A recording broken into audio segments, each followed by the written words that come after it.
Study IQ IAS, अब तैयारी हुई अफोर्डेबल। नमस्कार दोस्तों राहुल गांधी के लिए एक बहुत बड़ी खबर सामने आई है। फाइनली सुप्रीम कोर्ट ने राहत दिया है। 2 साल की जो सजा सुनाई गई थी राहुल गांधी को डिफेमेशन केस में, मोदी सरनेम डिफेमेशन जो केस चला था, 2 साल की सजा थी, जिसकी वजह से राहुल गांधी का जो MP का स्टेटस है, मेंबर ऑफ पार्लियामेंट का, वो भी छिन गया था। क्योंकि आपको पता होगा अगर 2 साल की सजा हो जाती है किसी भी पॉलिटिशियन को तो वो यहां पर डिस्क्वालीफाई कर दिया जाता है पार्लियामेंट से और अगले 6 साल तक वो इलेक्शन भी नहीं लड़ सकता। जिसकी वजह से आपने देखा होगा पिछले 2 सेशन से, जो 2 सेशन गया है और अभी भी जो सेशन चल रहा है पार्लियामेंट में, उसमें राहुल गांधी पार्टिसिपेट नहीं कर रहे थे। लेकिन आप ये देख सकते हैं Modi surname case, supreme court stage Rahul Gandhi conviction in a criminal defamation case, revives MP status. तो इसको ओवरऑल हम देखेंगे क्या हुआ, यहां पर राहुल गांधी ने क्या माफी मांगा, नहीं मांगा, उनकी तरफ से जो वकील थे उन्होंने क्या आर्गुमेंट पेश किया, सुप्रीम कोर्ट का क्या कहना है, क्या रीजन दिया गया है सुप्रीम कोर्ट के द्वारा,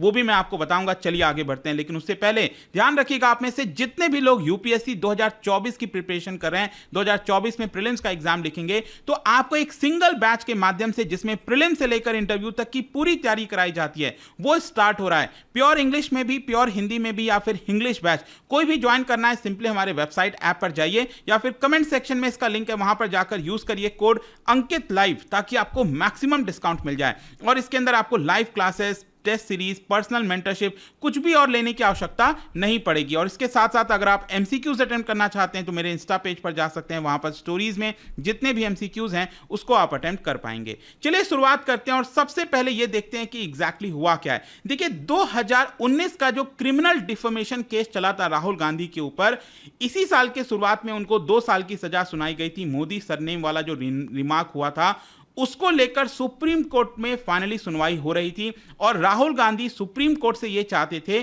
कि उनको जो 2 साल की सजा सुनाई गई है उसके ऊपर स्टे लगा दिया जाए। और फाइनली सुप्रीम कोर्ट ने यह ऑर्डर पास किया और यह कहा कि ट्रायल जो जज थे जिन्होंने ये 2 साल की सजा सुनाई थी गुजरात के अंदर, सूरत के अंदर जो है जो कोर्ट था जिन्होंने सजा सुनाई थी, तो सुप्रीम कोर्ट ये क्वेश्चन कर रहा था कि आखिरकार 2 साल की ये सजा क्यों सुनाई गई। और साथ ही साथ सुप्रीम कोर्ट के जो जज हैं जस्टिस BR गवई, जिन्होंने ये पूरी सुनवाई की, उन्होंने ये भी कहा कि जो राहुल गांधी का जो कन्विक्शन हुआ है, जिसकी वजह से उनका MP का स्टेटस छीन लिया गया है, मेंबर ऑफ पार्लियामेंट का, इसकी वजह से जिन लोगों ने उनको चुना था केरला के अंदर, उनके लिए भी सही नहीं है। तो कहीं ना कहीं सब चीजों को देखते हुए सुप्रीम कोर्ट ने कहा है कि उनको यह सजा नहीं होनी चाहिए। खैर उसके ऊपर स्टे लगाया गया है, अभी भी केस चलता रहेगा, लेकिन सुप्रीम कोर्ट ने अपनी तरफ से स्टे लगाया है। देखो 2019 में आपको याद होगा कर्नाटका के कोलार में वो भाषण दे रहे थे और इस भाषण के दौरान यहां पर उन्होंने ये कह दिया, how come all thieves have Modi as the common surname.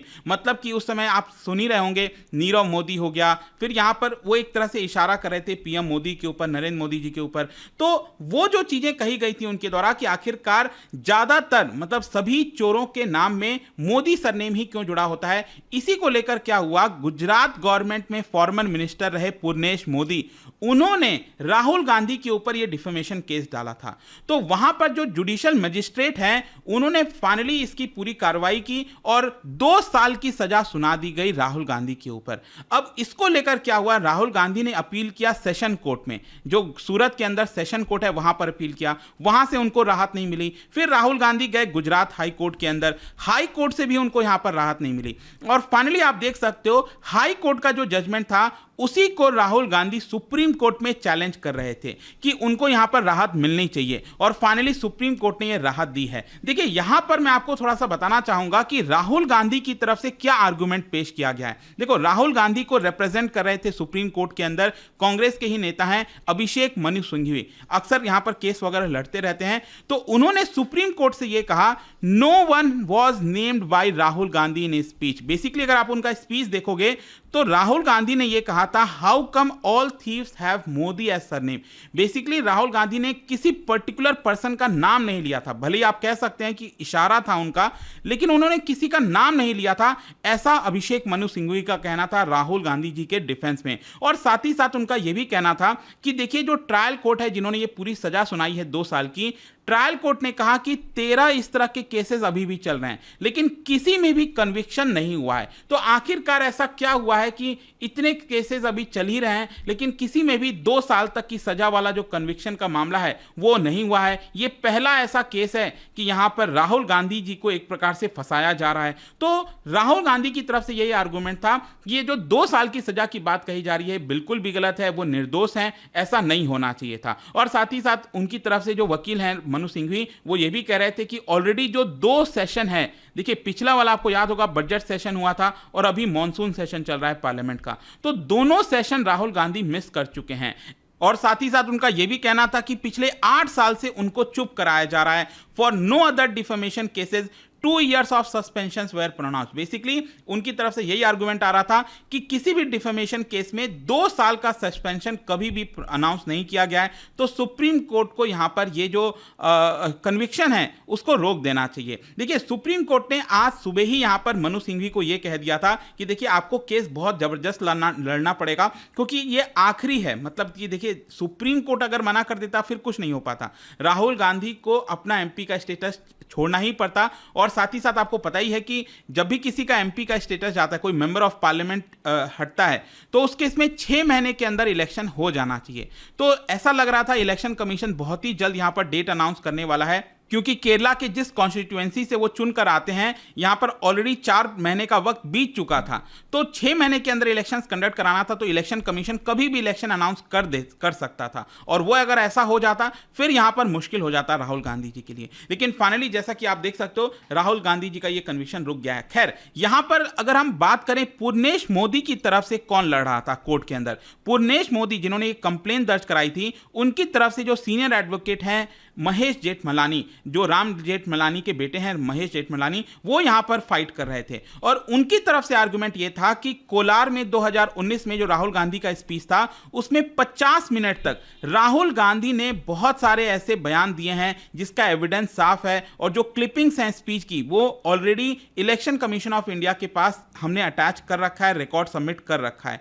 तो जो महेश जेठमलानी है वो बेसिकली ये कह रहे थे कि राहुल गांधी यहां पर पूरे जो क्लास है, मोदी जो क्लास है, उनको डिफेम करने की कोशिश कर रहा था, और इसीलिए राहुल गांधी को सजा होनी चाहिए। ये पूर्णेश मोदी के वकील की तरफ से आर्गुमेंट था। खैर फाइनली सुप्रीम कोर्ट ने यहां पर डिसीजन लिया आज, और सुप्रीम कोर्ट ने बेसिकली यही कहा है कि राहुल गांधी की जो सदस्यता गई है एमपी की, उसकी वजह से बेसिकली वो अपने लोगों को रिप्रेजेंट नहीं कर पा रहे हैं। तो ऐसा नहीं होना चाहिए था, उनकी जो कॉन्स्टिट्यूएंसी है वो एक प्रकार से अफेक्ट हो रही है। और साथ ही साथ सुप्रीम कोर्ट ने एक सबसे बड़ा प्रश्न रेस किया और ये कहा कि आखिरकार जो ट्रायल कोर्ट है जिन्होंने सजा सुनाई है, उन्होंने आखिरकार 2 साल की ही क्यों सजा सुनाई।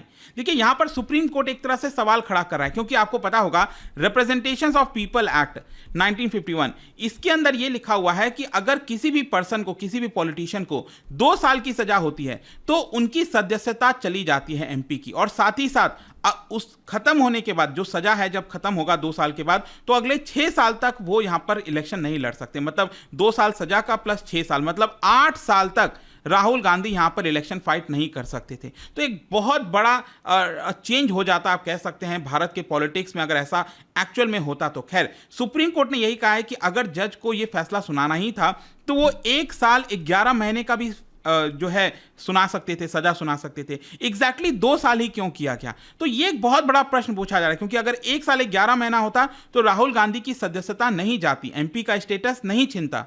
तो इसको लेकर सवाल देखा गया है। अब देखना होगा वो आगे क्या होता है। लेकिन साथ ही साथ मैं आपको यह भी बता दूं, ऐसा नहीं है कि सुप्रीम कोर्ट ने पूरी तरह से क्लीन चिट दे दिया है राहुल गांधी को। यहां पर सुप्रीम कोर्ट ने राहुल गांधी से भी प्रश्न पूछा है कि आपको यहां पर थोड़ा सा केयरफुल रहना चाहिए, इस तरह के जो स्टेटमेंट है वो आपको नहीं करने चाहिए और आपको यहां पर भी केयरफुल रहना चाहिए था। खैर यहां पर एक और चीज मैं आपको बताता हूं इंटरेस्टिंग, अगर राहुल गांधी शुरुआती दौर में, मतलब कि जब ये मामला चल रहा था, तो उसी समय अगर वो अपोलोजाइज कर देते, माफी मांग लेते अपने बयान के लिए, तब ये केस इतना लंबा खिंचता ही नहीं। एक्चुअली जज ने भी राहुल गांधी से यही कहा था कि अगर आप अपोलोजाइज करना चाहते हो तो आप अपोलोजाइज कर सकते हो, यहां पर मामला खत्म हो जाएगा। लेकिन राहुल गांधी जी ने अपोलोजाइज नहीं किया था, और यही चीज उन्होंने सुप्रीम कोर्ट में भी कही है।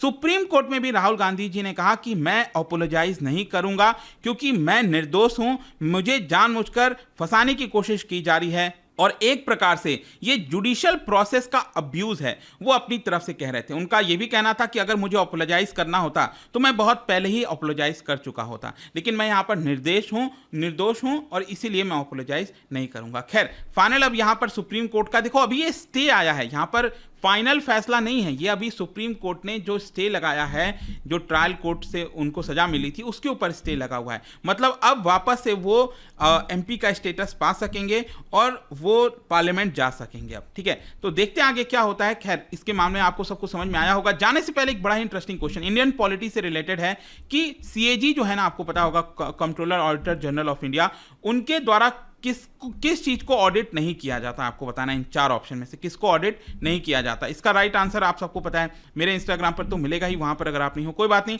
टेलीग्राम से ले सकते हैं इसका सही उत्तर। मैं कई सारे जो एमसीक्यूज हैं वो यहाँ पर स्टोरीज में डालता रहता हूँ। बाकी अगर आपको पीडीएफ चाहिए तो टेलीग्राम पर आइए, अलग अलग सोशल मीडिया पर आप जुड़ पाओगे। और जैसा मैंने बताया था, यूपीएससी की अगर आप जारी कर रहे हो, just use the code Ankit live, कोई भी आपको बैच लेना हो, क्योंकि इस कोड से आपको मैक्सिमम डिस्काउंट मिलता है। एंड आई होप की वीडियो आपको पसंद आया होगा। मिलता हूं आपसे next time, till then thank you very much, see you soon. Study IQ IAS, अब तैयारी हुई अफोर्डेबल।